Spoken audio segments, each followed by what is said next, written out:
to another episode of Musical Epics with Shari, and thank you so much for tuning in. Thank you for deciding to spend some of your time with me and allowing me to pour into your spirit. I really hope that in my being authentic and vulnerable in this space, you are finding something in my story that connects with yours, and hopefully that makes you feel a lot less lonely in your life journey. Because ultimately, that's what I want to achieve. That whenever you tune in into this podcast, you are like, so I'm not the only one going through this, or like, oh, I am not the only one feeling this way. And to achieve that, I promise to stay authentic to my journey and be vulnerable in things that I decide to share. And I hope that you will keep coming back to listen to my story. Kindly stay plugged in by subscribing to this podcast.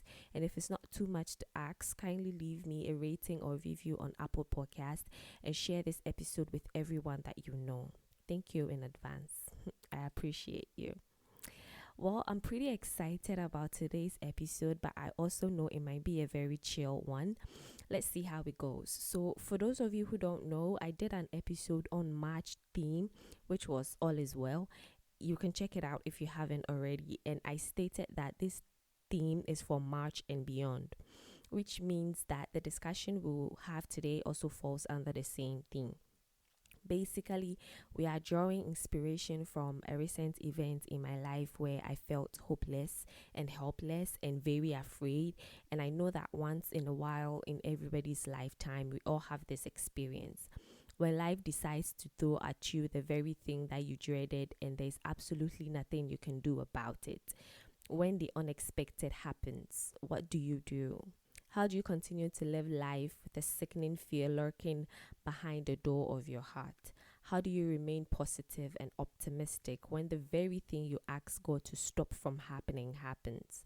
And most importantly, how do you continue to trust God and live in His will? In today's episode, I bring to you some solutions that I found from my very own experience and the experience of the writer of this song. Y'all know I firmly believe that every song has a story or an experience attached to it. No song is written in a vacuum or written just because the words rhyme together or the beat sounds good. So whenever I pick a song, I try to research and find out the circumstances under which that particular song was written, and then I try to connect the writer's or the singer's story with the listener's story. Hopefully that makes sense, but ultimately I hope that someday I'll be able to get songwriters and singers here on this podcast and discuss with them the place they were at when they wrote a particular song. I'm just putting it out there, guys. That's the kind of conversation I hope to have on this podcast, and I'm putting it out there, and I trust that it will happen. Anyway, until then, y'all have to bear with me telling the stories by myself. So today's song was written by an absolute legend in the gospel music industry. I mean, this man started writing songs and singing from the age of 12, and now he's 71. He has he has a very big impactful ministry, and all of his songs are still so good to listen to even till now. He's one of the very few American gospel artists to have been to Ghana for a show, and I'm talking about none other than Donald James Moen, commonly known as Don Moen. Side note, I know a lot of y'all butcher his last name. Who knows, I probably just butchered his last name, but is it now in, you know, we're just gonna go on as if nothing happened. The song we are discussing on this episode is, drum rolls please,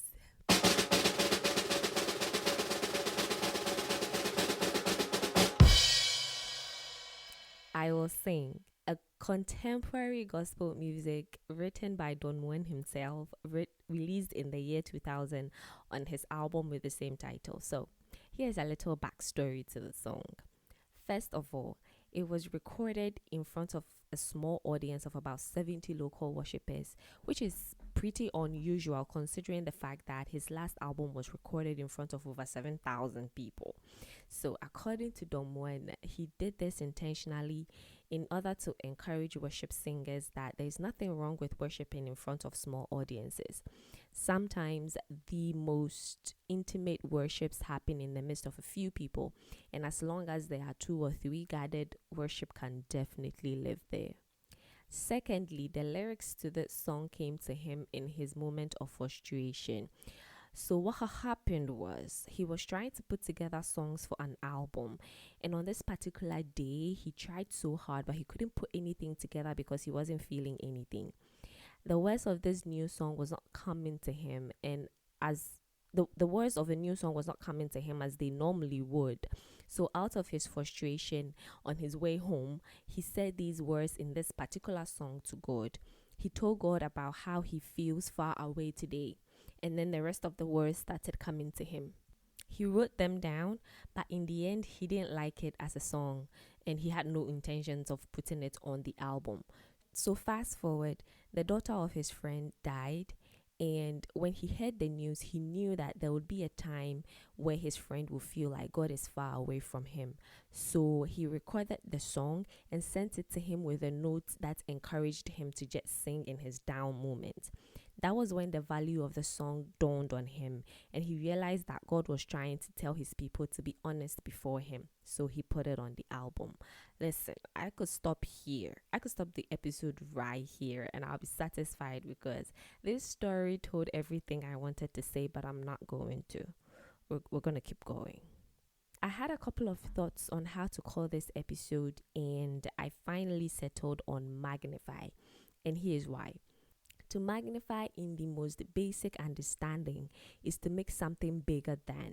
The reason why I settled on this title was because I wanted to share with you some of the things that can be done when we are in the middle of things not going our way. And I kept thinking about it and going through the many things that we often do in order to probably numb the pain, hide our pain, or distract ourselves. And I realized that magnifying is something that we do. We just happen to magnify the wrong things. When I think of the word magnify, my mind immediately goes to a science lab with a group of students using magnifying glass on a frog. I don't know why, but for some reason, that's the picture associated with the word in my head. Don't ask me why. But imagine you're in a science lab having an experiment on a frog, and you're supposed to use the magnifying glass on the frog's head. The reason why you do that is so that you'll be able to see things and features and parts of the frog's head that you would normally not see with your naked eye. So it's safe to say that the magnifying glass is the thing that is allowing us to see past what we can see. So my question to you today is, what are you magnifying in your life right now? I'm going to take it a step further and ask, what are you focusing on? Because magnifying goes hand in hand with focus. In order for you to see all the teeny weeny details and patterns on the frog's head, you need to focus the magnifying glass on the head and zoom in, make bigger. With focus comes attention. When you focus on something, it means you're paying attention to every detail, every movement.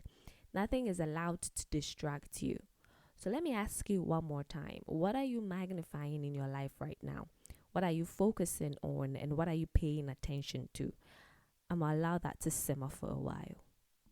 It is without doubt that our most natural instinct in most situations is to make the negative bigger.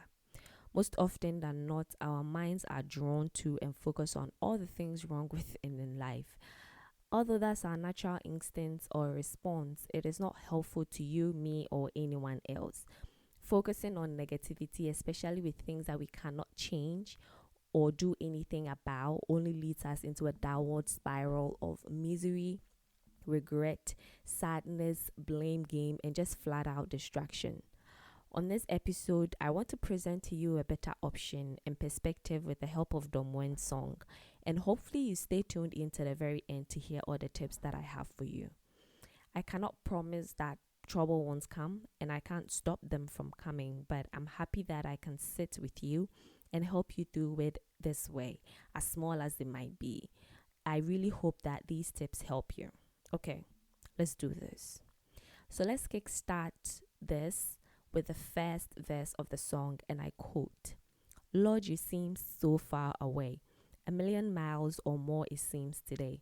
And although I haven't lost my faith, I must confess right now that it's hard for me to pray. But I don't know what to say and I don't know where to start. But as you give the grace with all that's in my heart. The thing that sticks out to me in this verse is the though I haven't lost my faith part. Honestly, during the time that my dad was at the hospital, I didn't know what to pray or what to say in the prayer. At that time, there were so many things in my head that made me feel very uncomfortable about praying a certain type of prayer. For example, ultimately, I wanted my dad to get well and be better, and I'll pray that kind of prayer. And then I'll think about what if the will of God for my dad is the direct opposite? Then it means I just prayed against God's will. And deep down, if the opposite is God's will, then I don't want it because I want my dad to get better. Y'all see what I mean? It was a constant battle whenever I prayed because I kept overthinking, second guessing, and just in doubt as to what exactly I wanted to say. Maybe you're in a situation like that. What happened. You didn't see it coming, but it hit you right in the face. Probably you are not the only one involved in the situation, and it's highly possible that there is absolutely nothing you can do about it. If it was left to you, you would want your wish to come true, but at the same time, you wonder if God has something else in store for you. You don't know the kind of heart posture you need to be able to survive the situation. You don't know if you should ask and beg God to do what you want, or you shouldn't, with the fear that what you want might probably not be the best thing for you right now. And you don't know that because you don't know what's in store for you and you don't know how your life has been planned to turn out. Sometimes praying even feels like a very, very selfish thing to do. It's a real tricky place to be. It's a real tricky place to be in, and I honestly believe that one of the tricks of the enemy is to continue to keep us in this place where we go back and forth between our will and God's will. I was in this place, and guess what? So was Don Moen, and thank goodness God gave him something that we could do to help us relieve the pain and get outside our heads. What's this thing, you ask? I'm going to tell you in a minute, but before that, let's talk about the second verse. I quote, "Lord, it's hard for me to see all the thoughts and plans you have for me, but I will put my trust in you, knowing that you died to set me free." Listen, y'all, let me be a bit honest and vulnerable with you right now. There's something that I have always struggled with since I'm such an ambitious person and I like to dream big. How do you balance having a dream or a plan for your life and making sure that those dreams and plans are according to God's own for your life? Because the truth of the matter is that it's according to God's will and plan for your life, or you'll just be wasting your time. So I really struggle with the mental battle of, is what I'm doing according to God's will? Are these dreams and ambitions correlating with the plans God had for me even before the foundation of the earth? Are these desires, like more practically, for example, on a lighter note, the desire to marry a South Korean or live in South Korea or attend BTS concert, are they what God really wants from me, or are they things that I've just formed in my head? And I believe this is what makes us human and what makes God God, because we were created with very limited knowledge about this life that we're supposed to live, and we don't know what's going to happen the next minute, and for the most part we don't really know what we're doing. This is why it's so dangerous to walk around in this world without God, because then what are you doing? You know what? I'm not even going to stay there, child.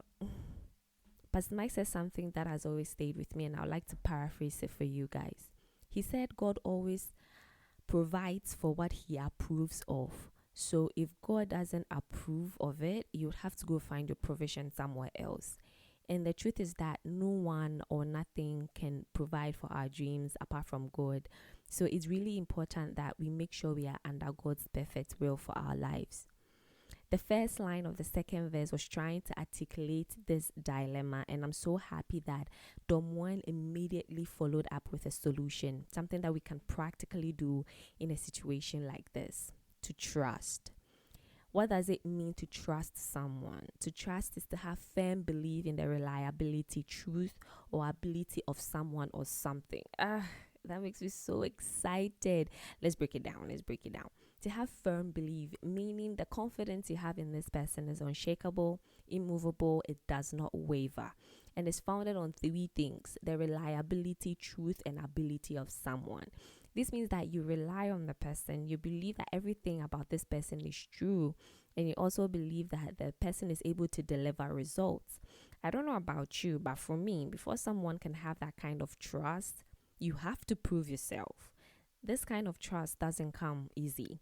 But before we come to what a person has to do in order to be trusted, I just have to take a second and ponder on something a little bit. Ponder with me. Out of everything that Don Moen could have asked us to do, why did he ask us to trust? We could have prayed, fasted, gone to church, slept and cried. Listen, there's so many things that he could have told us to do. I guess what I'm trying to ask is, why is trust important when we are dealing with a negative, unexpected situation? Can't we just wait for the problem to pass by itself? I think about stuff like this a lot, and this is what I found. It might not be the most profound finding, but it makes sense, at least to me. What I found out is human beings are predisposed to trust. It's in our genes, that's how we are made naturally. So at any moment in time, we are trusting something or someone. That's our automatic nature. So the question is not whether we trust or not. The question is what or who are we trusting? Because at the end of the day, the trust is autopilot, but the object of the trust will determine the outcome. Ooh, child, I just preached a whole word right there. So now that we know that the object of our trust is super important, the question is, how do we differentiate between things and people who are worthy of our trust and those that aren't? This question right here is so intrinsically complicated, but and can be looked from a lot of angles, like various angles, but I'm going to try and limit it to the topic we are discussing. At the end of the day, the bottom line is you decide who you trust in the middle of your hurt. You can decide to trust another human being, maybe your family member or your partner. You can decide to trust your network, your connection, your reputation, your degrees. Really, the choice is yours. But if it's okay with you, I would like to submit to you that although trusting these things and people are not entirely wrong, there is just a better option that can hold you down through and through. How do I know? Because he has proven himself worthy. And that's what Don Moen tells us right after that. He says, and I quote, "But I will put my trust in you, knowing that you died to set me free." That is not just a random statement that makes the song sound good. He didn't just throw that in there for nothing. He just gave us the ultimate reason why God is worthy of our trust. He's worth it because he took the ultimate test of love and he passed with distinction. He died for you, he died for me, he died for everyone else. He literally died. I honestly believe that human beings would never really understand the severity and magnitude of Christ's death till we probably get to the other side. It doesn't matter how many Easters we celebrate or how many Passion of Christ movies we produce, we will never fully understand till the aftermath, because that is just so intense. And that is what makes him worthy. You know, lately the concept of worthy has been ringing in my heart, and I'll probably talk about this later. There's been some really cool music that's been released talking about the worth of Christ, but just to give you a little rundown, nowadays whenever I want to do something that I'm not supposed to do but I can't seem to convince myself that I shouldn't do it, you know what I do? I tell myself that I'm not going to do this because God is worth whatever I have to give up for his sake. So practically, for example, when my alarm goes off at 4 a.m. and I have to wake up and talk to God and I don't want to, I remind myself that God is worth me giving up a few hours of sleep because he gave up his majesty, kingship, and his entire life to die for me. And most often than not, that gets me off the bed. Well, That's just by the way. And it's time for my favorite part of the song. But before that, let's do epic news.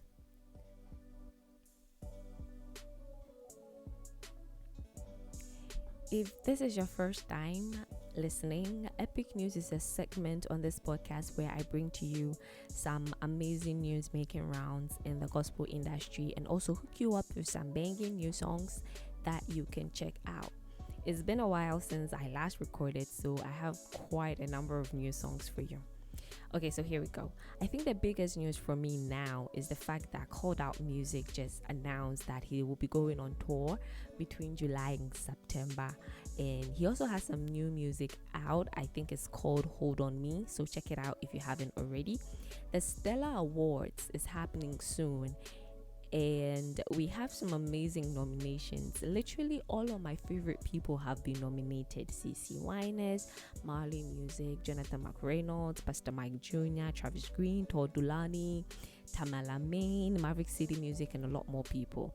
I am excited to see the event happen and see all of these talented people gather in one space and just praise God.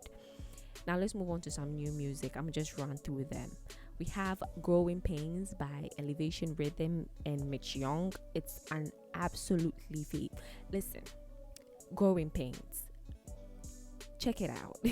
I am telling you, this song is so good. You would want to add it to your playlist. Just check it out. What He's Done by Passion, Christian Stanfield, Tasha Cobbs Leonard, and Anna Golding. Empty and Come Home by Torrin Wells. Worthy of My Song by Maverick City Music, Phil Wickham and Chandler Moore. Dependable by Travis Green, Darrell Walls and Chandler Moore. I Am God Made by Dietrich Haddon. Chris Tomland with Always and Yahweh. Positive by Erica Campbell. Take It to Jesus by Anna Golden. Hard Times by Aaron Cole featuring Mali Music. Dr. Tumi with Because of Jesus and Jesus You Are My Life from his Unplugged sessions. This is Freedom by The Belonging Co. and Natalie Grant. And finally, Diana Hamilton with The Name of Jesus. That was not the final one, but this last one right here, I'm asking you to actually check out, because I know it's not just good, but it will really help anyone that listens to it. It's an album called Help by Brendan Lake, and it covers a bunch of topics, and you should really listen to it. So this is the little I have found, and I really hope that once you listen, you enjoy them and you add them to your playlist. Okay, back to the episode. We've learned that magnifying and trusting are things that we do on autopilot as humans. So it's not necessarily whether we would do it or not, but the object that is important. We've learned that the object of our trust determines the outcome of our situation. We've also established that the only person that is absolutely worthy of our trust without fail is God, because He's the only one that's worth it. So now we are in the middle of our negative situation and we have decided to magnify and trust God. How do we do that so that we don't end up in a vicious cycle of worry? Don Moen tells us in the chorus of the song, and I quote, "I will sing, I will praise. Even in my darkest hour, through the sorrow and the pain, I will sing, I will praise. Lift my hands to honor you. Because your word is true, I will sing." From this chorus right here, I get two things that we can actively do in the middle of messy situations that we can't do anything about. That is to sing or praise, and then to honor. We're going to dig a little deeper into this, and then that will be it for today. But before that, let me just issue this disclaimer that there is no guarantee that these things are going to make your problems vanish, but they sure will set you on a much more healthy path where you have the right perspective and then sustain you in the middle of mess. There's something about singing, and I found out that it has been scientifically proven that singing is proven to release endorphins and oxytocins. I hope I mentioned that right, which is known to stimulate feelings of trust and bonding while eliminating anxiety and depression. This is just what singing does. So imagine what consistently singing about the goodness and faithfulness of God does to you. Honestly, I can't explain how it works, but I can confidently say from experience that singing about God in the middle of mess does something to your perspective, your mood, your expectation, and your self-worth. It can take you from the blame game to gratitude, from doubt to faith to expectation, from feeling miserable to feeling hopeful, because from feeling miserable to feeling hopeful, knowing that the Lord is on your side and that the truth is not based on your circumstances. This is why I love gospel songs so much, because all gospel songs are just Bible scriptures and truths about God put in a rhythmic form. So when you don't know what to say in prayer and there's no Bible scripture coming to your mind in the heat of the moment, just sing. Get a good Maverick City music or an elevation worship song or a song by Israel Houghton and New Breed and just sing it on repeat. It doesn't even have to sound good. I'm pretty sure God is okay with your froggy voice. The song or the sound is not as important as letting the words of the song just wash over you and repeating them in your mind over and over and over again. I'm telling you, I can't explain it, but it works. It really does. And you know another thing? Singing some good old gospel song, good old inspiring gospel songs in the middle of mess is another way of magnifying God and making him bigger than your problems. Imagine how confused the enemy gets if instead of crying and moping and feeling miserable about yourself and about your circumstance, you start singing and praising. If my memory serves me right, I think that is what Paul and Silas did in the prison, and the earth shook and the chains fell off. I'm just saying, if it happened for them, there's no reason why it cannot happen for you too. I believe it's an easy way of affirming your trust in God. And no matter how you're feeling, I just encourage you to just gather enough strength to turn that music on and let it play long enough that it gets into your soul. That is indeed a much better option.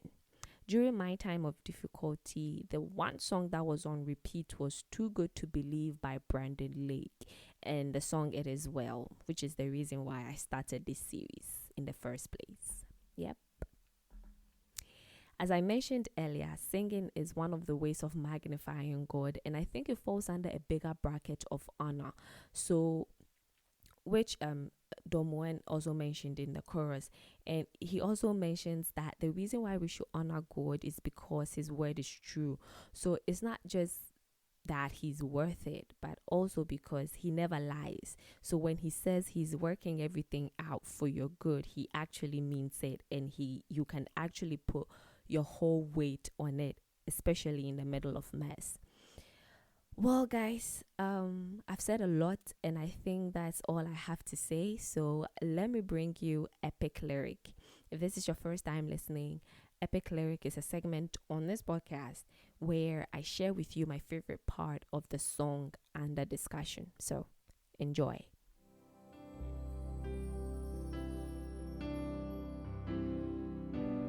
Lord, you seem so far away, 1,000,000 miles or more it feels today.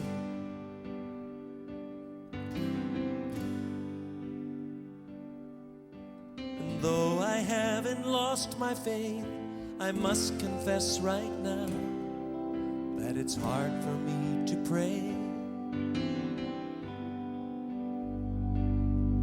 But I don't know what to say, and I don't know where to start. But as you give the grace, with all that's in my heart, I will sing, yes, I will pray. Even in my darkest hour, through the sorrow and the pain, I will sing, I will pray. Lift my hands to honor you, because your word is true, I will sing.